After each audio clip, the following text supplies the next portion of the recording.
Olá, está no ar o Ela com Elas.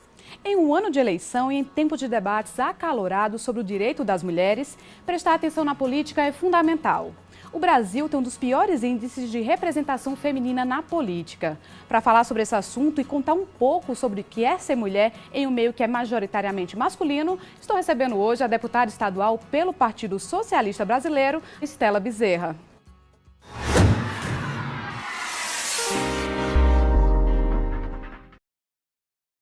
Deputada, é um prazer recebê-la aqui. Muito obrigada por ter aceitado esse convite. Prazer todo meu, Eric. Parabéns pela iniciativa e pelo quadro. Muito obrigada. Deputada, a gente sabe que a senhora já vem de uma luta pelo direito das mulheres já há bastante tempo, já ocupou diversos cargos na administração pública aqui no Estado e a gente sabia que seria um caminho natural que a senhora ingressasse na política. Queria que a senhora contasse um pouquinho para a gente como é que se deu essa inserção de fato. Conta um pouquinho dessa história. Meu interesse pela política ele começa ainda na adolescência. Eu moro num bairro de periferia nesse período da minha vida e aonde eu morava não tinha transporte público nem infraestrutura. E assim que eu saio do ensino científico à época, hoje o ensino médio, e vou para a universidade, não tinha uma linha de transporte que garantisse a minha ida sistematicamente à escola. Então eu vi a necessidade de me organizar com a minha comunidade para garantir que houvesse transporte coletivo, levando e garantindo a educação. Imagina numa capital na década de 80, final de 80 e início de 90. Então foi assim que eu me interessei pela política.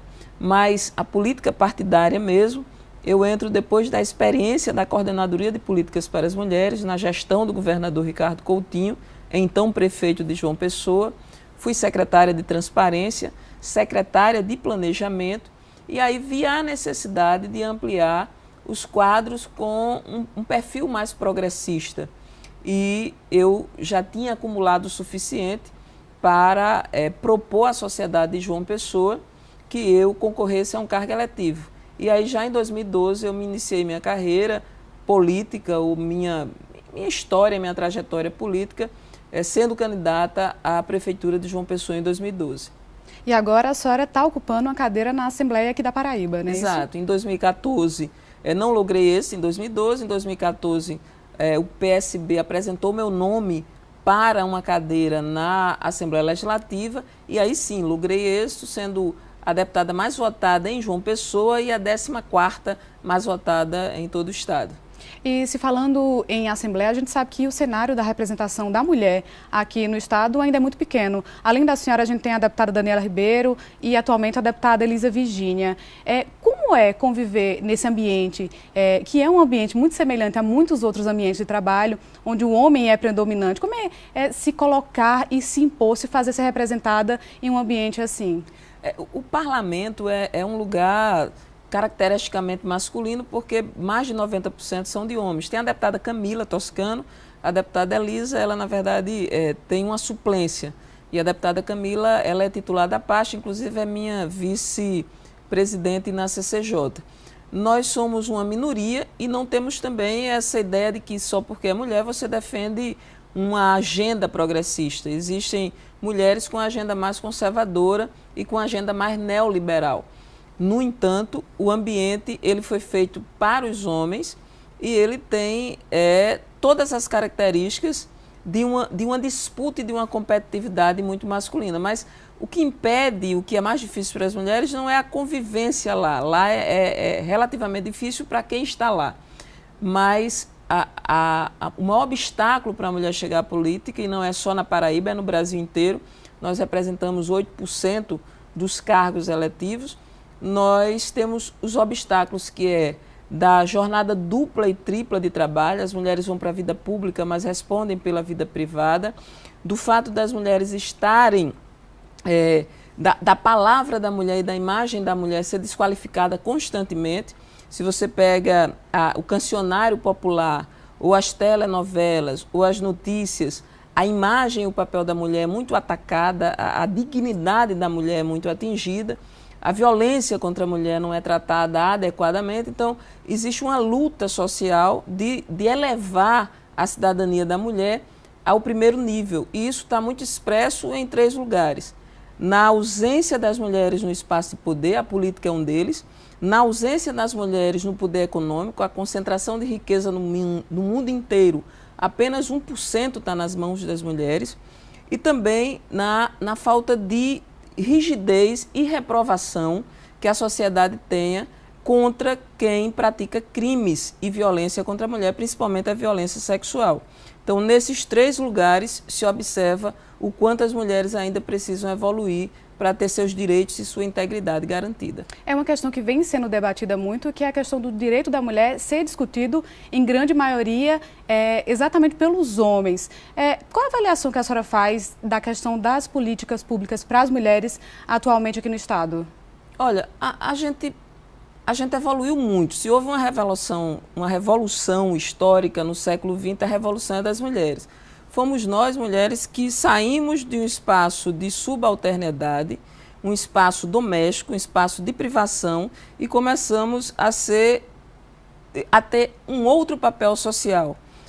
Nós somos protagonistas em várias áreas. Isso não significa dizer que conseguimos transformar a nossa realidade por completo. Mas é preciso reconhecer que no Brasil não existia, por exemplo, política de atenção às mulheres vítimas de violência. Na Paraíba você tem, por parte do governador Ricardo Coutinho, que era prefeito de João Pessoa, abriu aqui o Centro de Referência Ednalva Bezerra, que trata mulheres vítimas de violência com assistência jurídica, psicológica e assistência social. Isso na época que eu fui coordenadora, nós implantamos esse serviço. Com a secretária Gilberta e já como governador, se implantou a Casa Abrigo, que é uma casa que apoia famílias, mulheres e crianças que são ameaçadas de morte. Implantou o SOS Mulher, que garante uma medida protetiva e que as patrulhas fiquem monitorando aquelas mulheres que estão com ameaça de morte. Ampliou-se as delegacias especializadas às mulheres. Hoje nós temos 13 delegacias e mais 2 núcleos especializados de atenção à mulher. Tudo isso é avanço, porém isso não significa que a gente está numa situação ideal.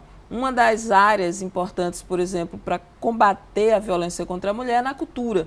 Às vezes a gente monta todo o esquema e aparato e toda a estrutura de atenção às mulheres vítimas de violência, mas não penaliza adequadamente os homens e, ao mesmo tempo, a gente não consegue inibir a violência simbólica, né? Então, esse é uma área onde nós avançamos. A Secretaria de Políticas para as Mulheres trabalha com mulheres quilombolas, trabalha com valorização e qualificação profissional. Não apenas essas ações dirigidas às mulheres beneficiam a mulher, mas a política de habitação de interesse social, quando a gente vai ver que as mulheres hoje são as titulares prioritárias das casas de interesse social produzidas pela SEAP ou pelas outras prefeituras, nós avançamos bastante, mas o que temos ainda é muito pouco diante das desigualdades que a sociedade apresenta. Voltando um pouco sobre essa questão da participação da mulher na política, ainda é uma participação muito pouco. Hoje em dia já existe, né, a taxa de 30% para que uma chapa seja aprovada em uma eleição, mas hoje também se discute a questão do que se chama cotas no legislativo. Sim. O que a senhora pensa sobre isso? Elas seriam mais efetivas, né, porque a cota na verdade a gente diz cota para as mulheres. A cota de gênero seria garantir 30% do gênero minoritário. Nesse caso, o gênero minoritário são as mulheres. O que é que a gente enfrenta na prática? É que esses 30% ou não são completados, ou as candidaturas são candidaturas totalmente sem estrutura, sem garantia e sem capacidade de competitividade. Porque as mulheres são escolhidas apenas para compor. Não existe uma cultura política que permita que as mulheres estejam concorrendo. Seria muito mais justo que fosse uma cota de participação das mulheres no legislativo. Ou então, na nossa reforma política, você ter uma lista alternada por gênero e uma lista alternada por partido, indicação partidária, e por votação, né? O maior número de votação. A gente está precisando, na reforma política, diversificar mais a representação. O que é que nós temos hoje? 70% do parlamento do país representa os interesses da economia e não os interesses da sociedade como um todo. É por isso que o Brasil vive hoje esse grande dilema de retirada dos direitos sociais, dos direitos trabalhistas, dos direitos previdenciários, para fortalecimento do que a gente chama o neoliberalismo, da economia pela economia. Quer dizer, o cidadão vai poder enricar, não importa que ele explore o trabalhador, não importa que ele danifique o meio ambiente, não importa que ele tenha uma relação de não investir na cadeia produtiva do seu local. Por exemplo, pegar os recursos e levar para a Suíça, levar para outro país para investir em especulação financeira. Então, a gente está vivendo um momento muito delicado de crise do parlamento, aumentando o número de mulheres, aumentando o número de representações de vários setores da sociedade, certamente nós teríamos mais equilíbrio. E qual seria o trabalho fundamental, a atuação fundamental, tanto dos partidos como também dos governos, para que pudesse chamar as mulheres, para que possam se representar na política? A primeira delas era a reforma política, Érica. A reforma política é fundamental, porque a regra do jogo inibe a participação das mulheres. A outra no âmbito da cultura. É impossível você imaginar que uma mulher vai estar preparada para pegar um microfone e falar em público se ela desde pequena não foi estimulada, se a fala dela não for ouvida. Né? É muito ruim quando você fala alguma coisa e alguém faz de conta que não te ouviu, ou então alguém basicamente te manda calar. As mulheres são insistentemente convidadas a ficarem caladas. E existe até um dito popular, né, que as mulheres falam demais, que as mulheres fofocam demais.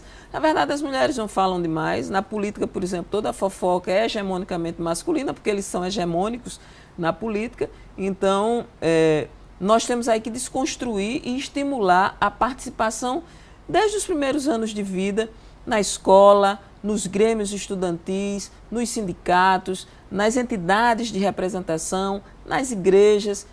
Quantos homens nas igrejas são pastores e quantas mulheres são pastores? O hábito da fala, o hábito do pensamento coletivo é fundamental para estimular nas mulheres e, ao mesmo tempo, liberar da carga, da sobrecarga de trabalho. É preciso que no espaço doméstico, quem vive no espaço doméstico, homens e mulheres, cuidem e zelem do espaço doméstico para deixar tempo livre para todos que fazem parte da família. Não pode só as mulheres não terem tempo livre. Uma das coisas que mais as mulheres reclamam é de dor de cabeça e de depressão, e isso do adoecimento mental tem uma fina relação com a falta de tempo livre, com a falta de lazer. A senhora falou aí na questão da repressão da mulher. A gente vive um momento em que as denúncias de assédio, seja sexual, seja moral contra a mulher, estão muito em voga. As mulheres estão tendo um novo posicionamento diante de situações como essa. Está deixando aquela velha história do ser normal. A senhora, por acaso, já passou por alguma situação, seja de assédio sexual, assédio moral, seja na política ou no seu dia a dia? Olha, assédio moral sempre. Assédio moral, porque o assédio moral ele se dá em várias instâncias. Mas pelo fato de ser mulher? Na própria Assembleia, sim, certamente. Eu não acredito que qualquer deputado grite com outro aleatoriamente, simplesmente porque hoje acordou e vai gritar com alguém. Eu acho que eles se sentem mais à vontade de gritar com uma mulher e não esperam que a mulher reaja à altura ou com energia suficiente para botar ele no lugar dele. Porque ele sabe que se sente mais forte e mais respaldado para fazer isso. Agora, o mundo é muito grande, existem coisas diferentes no mundo. Por exemplo, a gente assiste as mulheres de Hollywood que vivem uma situação de assédio sexual histórica, conhecida, fazerem revelações. Né? E essas revelações chamam a atenção no mundo porque, afinal de contas, os Estados Unidos é uma potência mundial, Hollywood formou a opinião não só dos Estados Unidos, mas a opinião de quase todo o Ocidente, né? O cinema americano é muito forte, mas você tem uma repressão, uma represália contra essas mulheres. Catherine Deneuve, por exemplo, que jamais se engajou em nenhum tipo de movimento, não deve ter feito aquela carta motivada por ela mesma. Ela foi certamente motivada por algum diretor amigo ou diretores amigos. Depois voltou atrás, Depois voltou atrás porque ela viu, basicamente, que tinha estimulado e que tinha valorizado o estupro e também o que ela chamou no artigo de pederastia, mas é o abuso sexual de criança e de adolescente. Isso é uma coisa concreta. Outra coisa é você pensar nas mulheres muçulmanas, é você pensar nas mulheres da África, que não têm absolutamente direito nenhum. Elas sofrem violência sexual continuada e não tem sequer mecanismo de denúncia. A gente vem para o Brasil, onde as mulheres denunciam, começam a ter aparatos institucionais para fortalecer, mas ao mesmo tempo existe a constante desconstrução e desqualificação da fala da mulher. A fala da mulher como se não fosse uma fala verdadeira. Tipo, eu estou dizendo que eu sofri assédio. Alguém diz assim, será que foi mesmo ou ela estava seduzindo?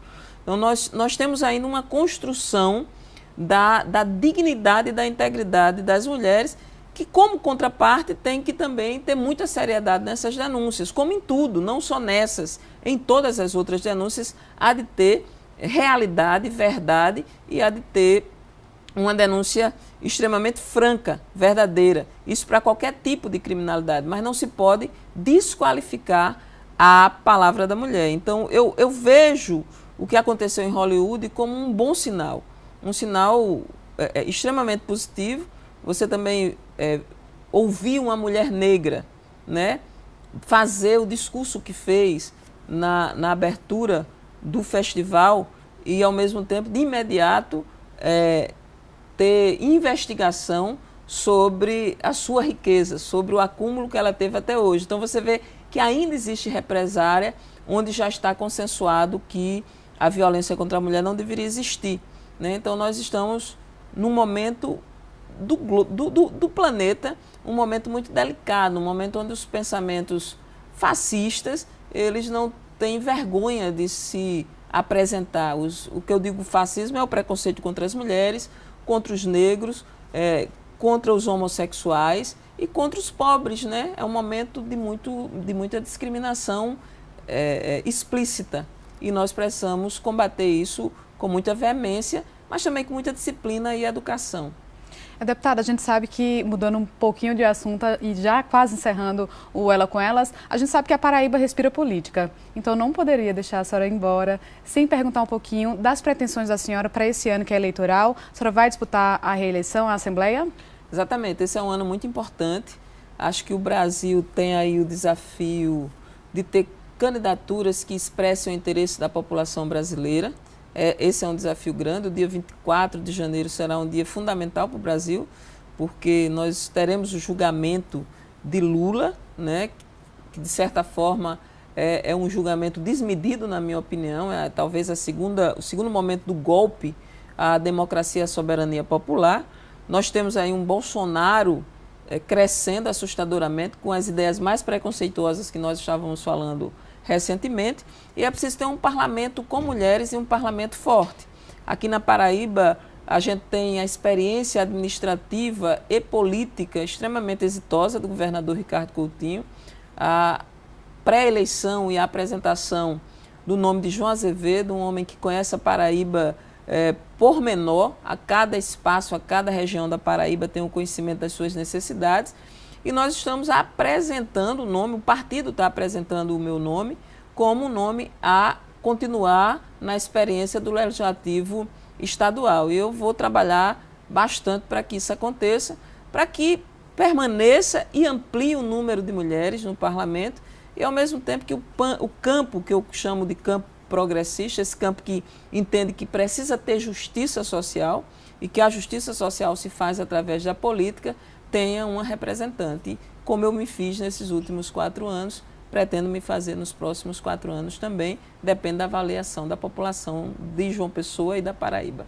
Deputada, muito obrigada por ter vindo mais uma vez e espero que a senhora volte aqui no Ela com Elas. Érica, eu que agradeço, parabéns mais uma vez e desejo que esse programa tenha muitos anos de vida para que a gente possa ter um espaço para as mulheres refletir sobre a política e para a população, né, para vocês nos ouvirem. É verdade. E para você que está aí em casa, na semana que vem tem mais uma edição do Ela com Elas e com certeza com outra entrevistada muito especial e também mais um tema super importante para a gente debater. Até lá!